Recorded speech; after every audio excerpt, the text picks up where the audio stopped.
തിരുവനന്തപുരത്ത് പൊട്ടക്കുഴി തറവാട്ടിൽ കൃഷ്ണൻ കോൺട്രാക്ടറുടെയും ചക്കി ഭഗവതിയുടെയും മകനായി ജനിച്ച അനിരുദ്ധൻ എൻ്റെ അച്ഛൻ. നമസ്കാരം. എൻ്റെ അച്ഛനിലേക്ക് സ്വാഗതം. കേരളത്തിൻ്റെ കഴിഞ്ഞകാല രാഷ്ട്രീയ ചരിത്രം പരിശോധിക്കുന്ന ഏതൊരാളിനും പ്രോജ്വല കാന്തിയോടുകൂടി നിലനിൽക്കുന്ന ഒരു പേരാണ്, വ്യക്തിയാണ് ശ്രീ കെ അനിരുദ്ധൻ. ഇടതുപക്ഷ പ്രസ്ഥാനം, കമ്മ്യൂണിസ്റ്റ് മാർക്സിസ്റ്റ് പാർട്ടി എന്നിവയുടെയൊക്കെ ചരിത്രത്തിലേക്ക് നടക്കുന്ന ഒരാളിൻ്റെ മുന്നിൽ ഒരു തീപ്പൊരി പോലെ ഇന്നലകളിൽ നിന്ന ആ നേതാവ്. നിരവധി തവണ നിയമസഭാ സാമാജികനും പാർലമെൻറ്റ് അംഗവും ട്രേഡ് യൂണിയൻ പ്രവർത്തകനും ഉഗ്രൻ വാഗ്മിയും ഒക്കെ ആയിരുന്ന അദ്ദേഹം ഇന്ന് പാർട്ടി പ്രവർത്തനങ്ങളിൽ സജീവമല്ലെങ്കിലും പാർട്ടിയുടെ കരുത്തനായി നിലനിൽക്കുന്നു.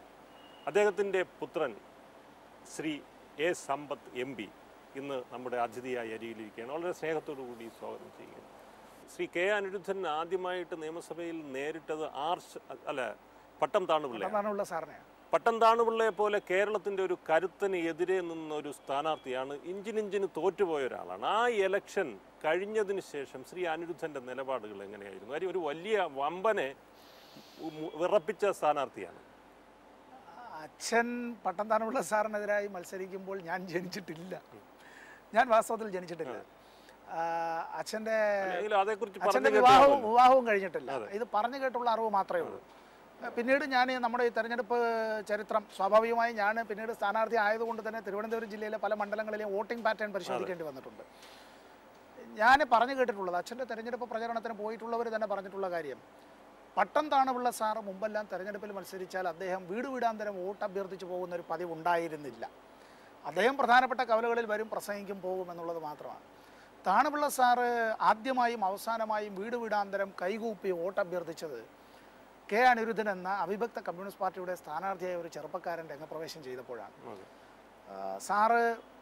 സാറിൻ്റെ പൊക്കം, സാറിൻ്റെ ഗാംഭീര്യം എല്ലാം നമുക്ക് ഓർമ്മയിൽ, യൂണിവേഴ്സിറ്റി കോളേജിൻ്റെ മുമ്പിലുള്ള പ്രതിമ കണ്ടാൽ തന്നെ ആ ഗാംഭീര്യം നമുക്ക് ഓർമ്മ വരും. സാറൊന്ന് കുലുങ്ങി എന്നുള്ളത് ശരിയാണ്. നേരിയ ഭൂരിപക്ഷത്തിനാണ് സാറ് വിജയിച്ചത്. പക്ഷെ അച്ഛൻ തന്നെ പറഞ്ഞിട്ടുള്ളൊരു കാര്യം, സഖാവ് അനിരുദ്ധൻ പറഞ്ഞിട്ടുള്ള കാര്യം, പട്ടം താണുപിള്ള സാറ് പറഞ്ഞു അത്രേ, തെരഞ്ഞെടുപ്പ് കഴിഞ്ഞതിന് ശേഷം, വോട്ട് എണ്ണിയതിന് ശേഷം തോളിൽ വന്ന് തട്ടിയിട്ട്, ചെറുപ്പക്കാരനാണെങ്കിലും അനിരുദ്ധനും വന്ന് നല്ല പൊക്കവും തലയെടുപ്പും എല്ലാം ഉണ്ട്, തോളിൽ വന്നൊന്ന് തട്ടിയതിന് ശേഷം അദ്ദേഹം പറഞ്ഞു, അനിരുദ്ധൻ തോറ്റിട്ടുമില്ല, ഞാൻ ജയിച്ചിട്ടുമില്ല. ഇതാണ് അദ്ദേഹം പറഞ്ഞ ഏറ്റവും വലിയ അഭിനന്ദനം.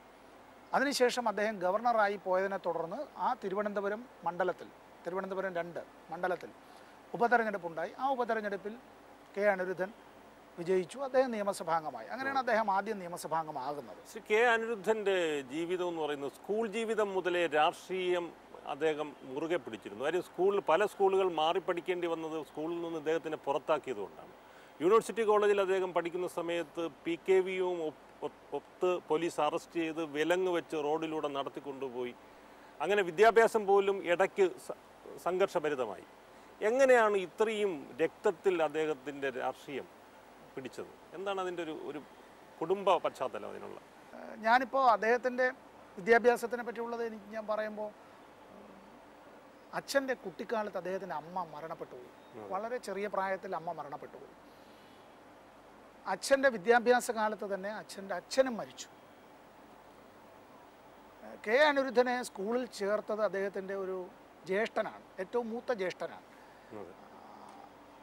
സ്വന്തം മക്കളോടുള്ള വാത്സല്യമായിരുന്നു മൂത്ത ജ്യേഷ്ഠന് അനുജനോടുള്ളത്. അന്നത്തെ കാലത്ത് തിരുവനന്തപുരത്ത് ഏതാണ്ട് 1 ഡസനിലധികം ലോറിയുള്ളൊരു കോൺട്രാക്ടറായിരുന്നു ജ്യേഷ്ഠൻ.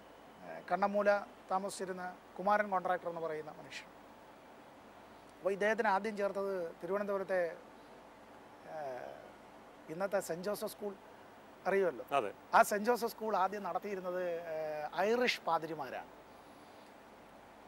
ഇദ്ദേഹത്തിനെ പറ്റിയുള്ള ആദ്യത്തെ എനിക്കുള്ള അറിവ്, പണ്ഡിറ്റ് ജവഹർലാൽ നെഹ്റുവിനെ കാശ്മീരിൽ വെച്ച് ബ്രിട്ടീഷ് പട്ടാളം ബൈണറ്റ് ചാർജ് ചെയ്തു എന്നൊരു ശ്രുതി ഉണ്ടായി. ശരിയാണോ തെറ്റാണോ എന്നറിയില്ല, വാർത്ത വരുന്നു. അപ്പോൾ ജവഹർലാൽ നെഹ്റു എന്ന് പറഞ്ഞാൽ അക്കാലത്തെ വിദ്യാർത്ഥികളുടെയും ചെറുപ്പക്കാരുടെയും എല്ലാം ഹരമാണ്.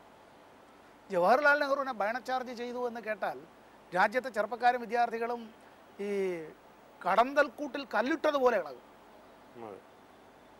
വളരെ കർശനമായി സ്കൂൾ നടത്തിയിരുന്ന ഒരു ഐറിഷ് പാതിരിയാണ്. ആര് മുദ്രാവാക്യം വിളിക്കുമെന്നുള്ളതാണ് പ്രശ്നം. അപ്പോൾ ആർക്കും മുദ്രാവാക്യം വിളിച്ച് പഠിപ്പ് മുടക്കാൻ ധൈര്യമില്ല.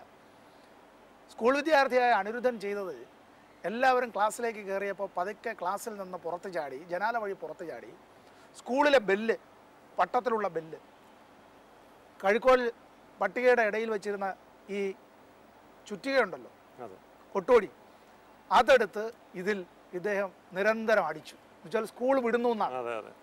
ഇൻ്റർവെല്ലിനാണല്ലോ ഒരു ബെല്ല് 2 ബെല്ലടിക്കുന്നത്, ഇത് സ്കൂൾ വിട്ട ബെല്ലടിച്ചു. കുട്ടികളെല്ലാം ക്ലാസ് മുറിക്കകത്ത് നിന്ന് പുസ്തകക്കെട്ടുമായി ചാടി പുറത്തിറങ്ങി ഓടി. സെൻറ്റ് ജോസഫ് സ്കൂളിൻ്റെ 2ാമത്തെ നിലയിൽ നിന്ന് ഇദ്ദേഹം ഇതെല്ലാം കാണുന്നുണ്ട്. ഈ വെള്ളക്കാരനായ ഈ പാതിരി ഇതെല്ലാം കാണുന്നുണ്ട്. പിറ്റേ ദിവസം പതിവ് പോലെ തന്നെ ഒന്നും സംഭവിക്കാത്തതുപോലെ അനിരുദ്ധൻ സ്കൂളിലേക്ക് ചെല്ലുകയാണ്. ക്ലാസ് മുറിയിൽ ചെന്നിരുന്നതിന് കഴിഞ്ഞപ്പോൾ ഒരു കുറിപ്പ് കൊടുത്തയച്ചു principal. Mister Anirudhan, please come to my office. അപ്പോൾ ഇതാണ് കത്ത്. അപ്പോൾ നേരെ കുട്ടിയായ അനിരുദ്ധൻ, കുട്ടിയെന്ന് പറഞ്ഞാലും അന്ന് ഹൈസ്കൂൾ വിദ്യാർത്ഥിയാണ്, നേരെ പ്രിൻസിപ്പലിൻ്റെ മുറിയിലേക്ക് ചെന്നു. അപ്പോൾ ഇദ്ദേഹത്തോട് പറഞ്ഞത്, അതിൻ്റെ മലയാള പരിഭാഷ ഏതാണ്ട് ഇതാണ്: മിസ്റ്റർ അനിരുദ്ധൻ, ഇതൊരു തീരെ ചെറിയ സ്കൂളാണ്. നിങ്ങളെപ്പോലുള്ള വലിയ കുട്ടികൾക്ക് ഈ സ്കൂളിനെ ഉൾക്കൊള്ളാനായി കഴിയില്ല. നിങ്ങൾക്കതുകൊണ്ട് മറ്റെന്തെങ്കിലും വഴി തേടാം. എന്ന് വെച്ചാൽ ഈ സ്കൂളിൽ നിന്ന് അങ്ങേ പുറത്താക്കിയിരിക്കുന്നു എന്നുള്ളതിൻ്റെ മറ്റൊരു പരിഭാഷ, മാന്യമായ പരിഭാഷ. അദ്ദേഹം അവിടെ നിന്ന് ഇറങ്ങി. അടുത്ത അദ്ദേഹത്തെ കൊണ്ട് ചേർത്തത് തിരുവനന്തപുരത്തെ SMV സ്കൂളിലാണ്. തിരുവനന്തപുരത്തെ SMV ഹൈസ്കൂൾ, ശ്രീമൂലവിലാസ് ഹൈസ്കൂൾ ഇന്നത്തെ ഓവർബ്രിഡ്ജിനടുത്തുള്ള സ്കൂളല്ല. അന്നത്തെ SMV സ്കൂൾ എന്ന് പറയുന്നത് ഇന്നത്തെ ജില്ലാ കോടതി വളപ്പാണ്, വഞ്ചിയൂർ കോടതി സ്ഥിതി ചെയ്യുന്ന ആ വളപ്പാണ്. അവിടെ ചേർന്നു. അപ്പോൾ രാജ്യം സ്വാതന്ത്ര്യ പ്രക്ഷോഭത്തിൻ്റെ തീച്ചൂളയിലാണ്. മഹാത്മാഗാന്ധി, പണ്ഡിറ്റ് ജവഹർലാൽ നെഹ്റു, ഇതെല്ലാം.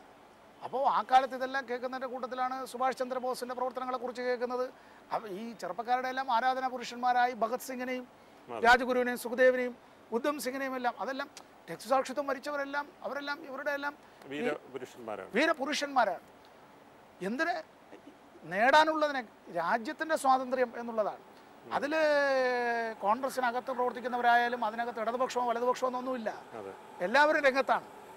സ്കൂളിൽ പ്രക്ഷോഭമായി, പഠിപ്പുമുടക്കായി. സർക്കാർ സ്കൂളാണല്ലോ. 2ാമത് ചേർന്ന സ്കൂള് മറ്റേ സ്കൂളിനേക്കാൾ കുറച്ചുകൂടി സ്വാതന്ത്ര്യമുണ്ട്. പതിവ് പരിപാടി അവിടെ ആരംഭിച്ചു. സ്കൂളിൽ നിന്ന് TC കൊടുത്തു വിട്ടു. നീ എവിടെയെങ്കിലും പോയി നന്നായിക്കോ എന്ന് പറഞ്ഞു. വീടിനടുത്ത് തന്നെയുള്ള ഒരു അധ്യാപകൻ തന്നെ ഉണ്ടായിരുന്നു.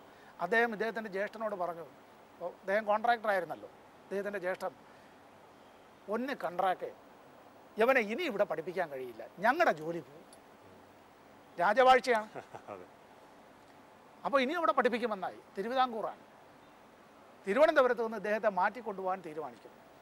അങ്ങനെ നേരെ കൊണ്ടുവന്ന് ചേർക്കുന്നത് ഈ നമ്മുടെ ഇന്നത്തെ കന്യാകുമാരി ജില്ല, നാഗർകോവിലിൻ്റെ ഇപ്പുറത്ത് കോട്ടാർ എന്ന സ്ഥലത്ത് ദേശിക വിനായകം സ്കൂൾ, ആ സ്കൂളിൽ കൊണ്ടുവന്ന് ചേർക്കുകയാണ്. ആ സ്കൂളിൽ വെച്ചിട്ടാണ് മെട്രിക്കുലേഷൻ പരീക്ഷയെല്ലാം എഴുതി പാസ്സാകുന്നത്.